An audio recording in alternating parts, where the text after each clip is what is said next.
Good morning, YouTube. Welcome to the FiveAble channel. Today we're going to fix the garage door opener. And please, if you don't mind, subscribe. I'm trying to get to 1,000 subscribers so I can actually do more things on YouTube. And and if you want to find another one of my videos right when they come out and see about it, click the little bell and you'll get notified right away. So I came home a couple of days ago and couldn't get any response out of my garage door opener. And I wasn't quite sure what was going on. At first I thought maybe it was the battery in my remote, and that didn't seem to fix anything.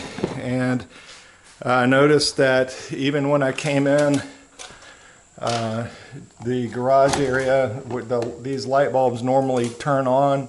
They didn't turn on at all. I've got one on the front and the back of this unit. And just to be clear, mine is the Chamberlain Lift Master, 1.5 horsepower. And not too long ago I had to replace the gears, so I don't really want to just buy a whole new unit. One thing I wanted to check is the unit getting power? And a simple way to do that is if you come in and you plug in, if you have one of these, this is like a circuit checker. It's also got a button for testing GFI type outlets to make sure that they're wired correctly and will trip. And if you've got one, they're about $5 at any hardware type store. You can just plug it in up here, and if you get a light, you've got power. So you haven't tripped a breaker inside the house. Using this tester, I know for sure that I have power coming to this outlet and down into my garage door opener. So first things first, unplug the power to the opener so you can safely work on it. Basically, I decided once it had good power to this motor unit that there must have been a problem with either the power supply or the circuit board inside. Take the light bulb out, stick it up here to store it. To remove this panel, you want to do a few things first. Make sure that you take a photo of the way your wires come in and how they connect into this plug. My wires have a little 1 mark, 2 mark, and a 3 mark on the wires, and I know that 1 and 2 are actually doubled up. So the red from 1 and the red from 2 are combined into this position, and the green from 1 and the green from 2 are combined into the second position. And then the red from the number 3 cable goes in this red spot, and the green from the number 3 cable goes into this second to last spot. It's next to the red. Anyway, check your own wiring and just make sure you can duplicate it when it's time to put it back together. Once you're ready to take that apart, just push in these little orange tabs at the bottom and pull out. You can use a screwdriver or maybe a ballpoint pen or something to hold it in while you pull. Okay, I pulled out the cables. These go to the eyes over there, and I'll just put that on top. Now, to remove this circuit board or this little control panel on the back, there's only 3 screws. There's one here, one here, one here. They're all Phillips head screws. And if you've got a little 1/4 inch socket adapter, you can use that. It's a tiny little thing. I'm going to use that right now just because I've got a little tool that'll help. It's also worth pointing out that even though these screws here have a slot above them, and it looks like you could maybe just loosen them and slide the piece down, you can't, because there are little tabs on the bottom, and this needs to come out kind of this way. Lift up on this, the little light cover, and pull it out so that you don't, so it's not in the way. There you go. Okay, I've got one of the screws out, and I'll go ahead and take this lower one out, and then we'll remove this one, and this will free up the controller board.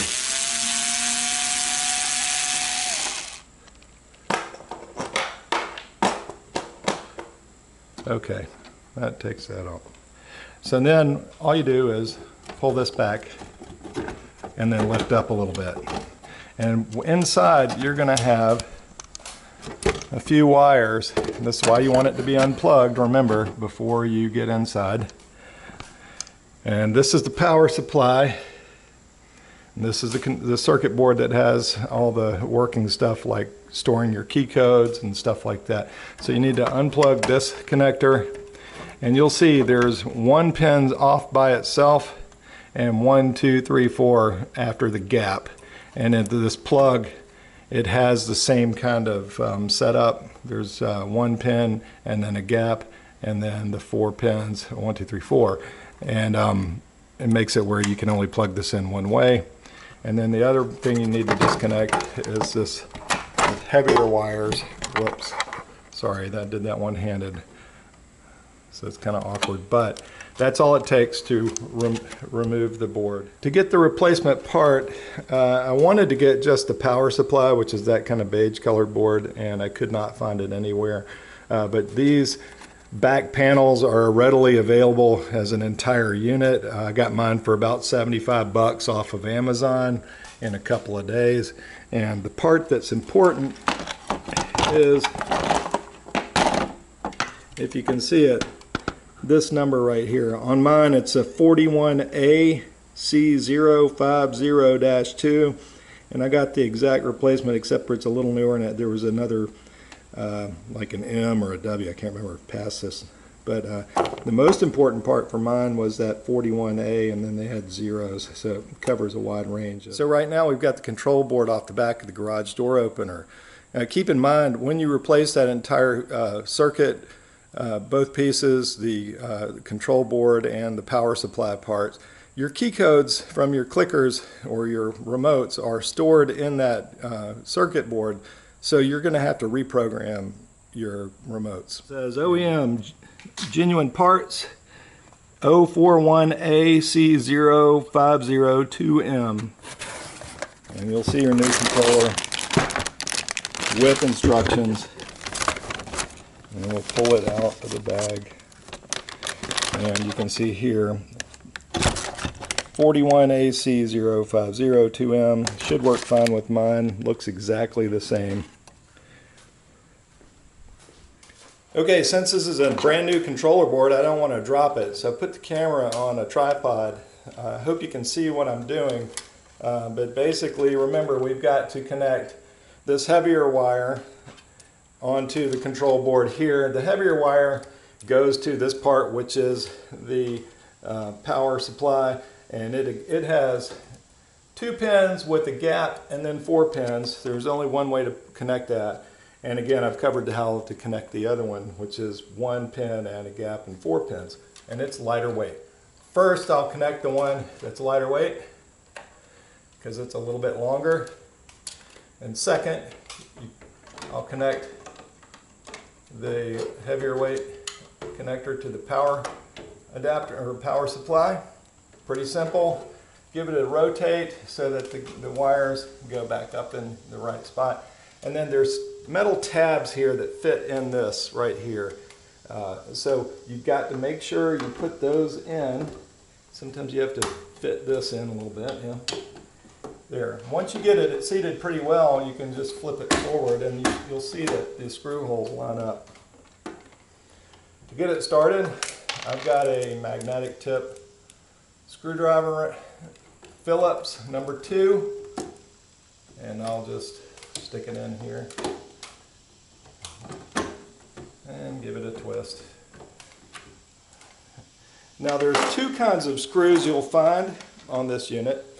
The top 2 actually screw into metal, and so you'll use what's called a machine screw thread, and it's the screw that is a little bit tapered at the top but not pointy, and the screw threads are relatively fine. The other screw is one that's made to screw into plastic, and it's pointy, a lot like a wood screw, and it's called like a sheet metal screw, and the threads are much more coarse.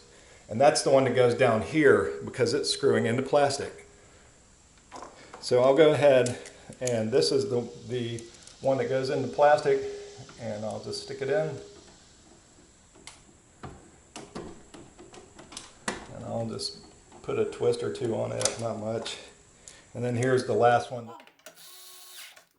Now, last thing to do, well, second to last thing, we need to reconnect these wires. I took a picture on my phone of the way the wiring was beforehand, and I can see that numbers 1 and 2, and it's just got a little Sharpie mark on it.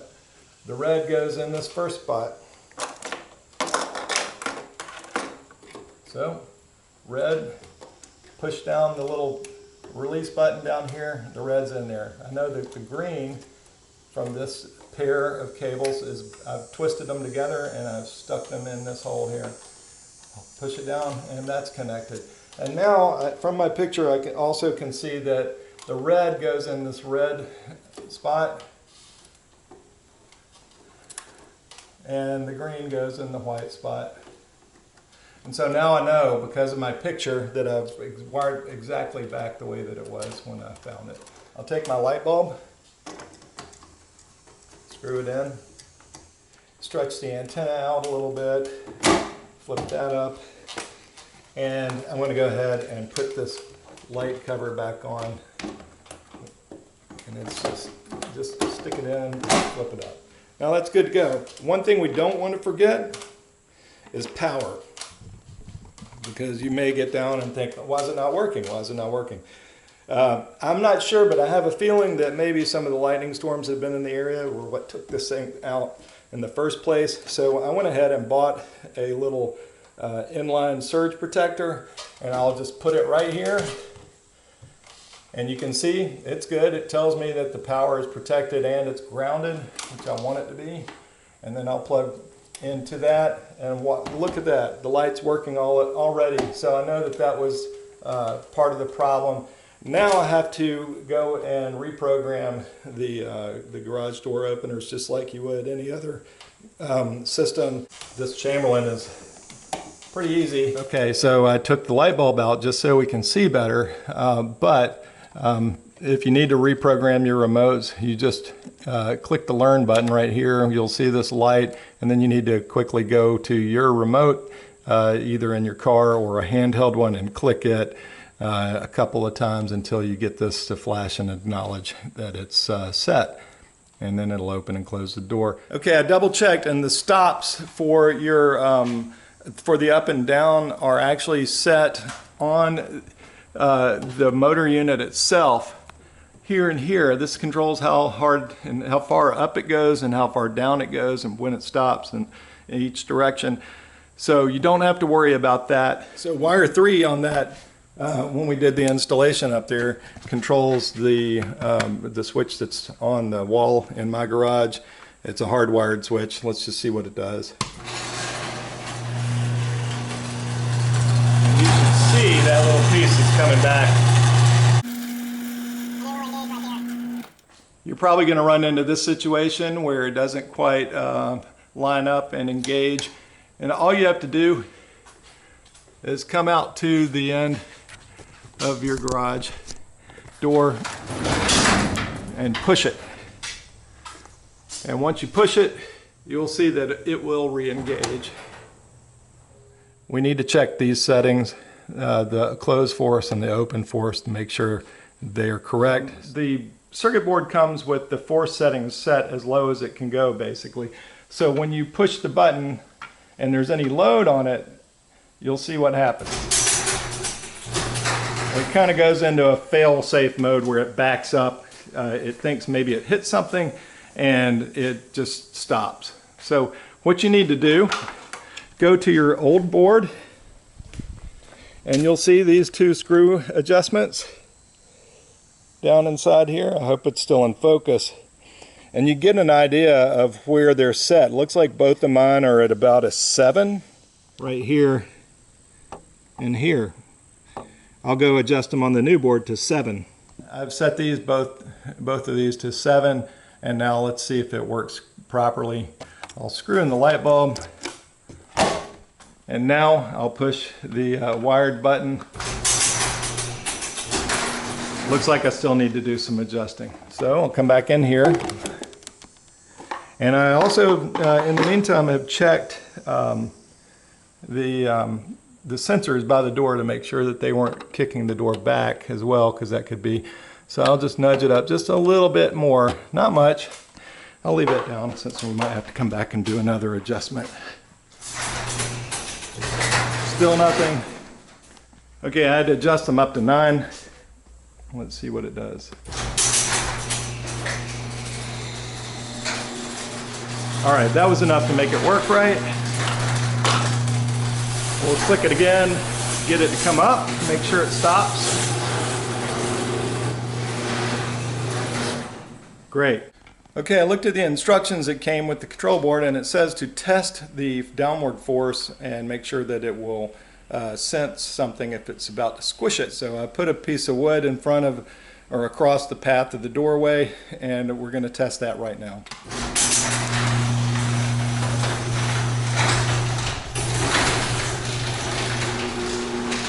Okay, so that test was successful. The door came down to the block of wood that I'd placed in its path, and it sensed it, and instead of continuing to push down on it, it backed up and released, and that is the normal safe operation of the door. So I would consider this a good repair. And also it is important for you to make sure that you do this test, because you wouldn't want animals or children or people or anything to get in the way and have the door continually crush down on it and not release it.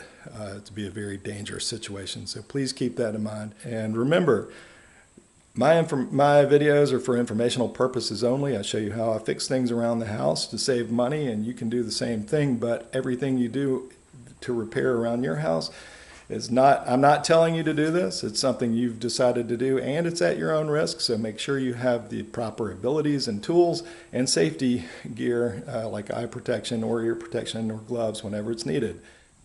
So that's it for this repair video. I hope you found it helpful and you're able to fix your garage door yourself. It's pretty easy to do. And remember, if it's worthy of a high five, it's FiveAble. A 101, 1010.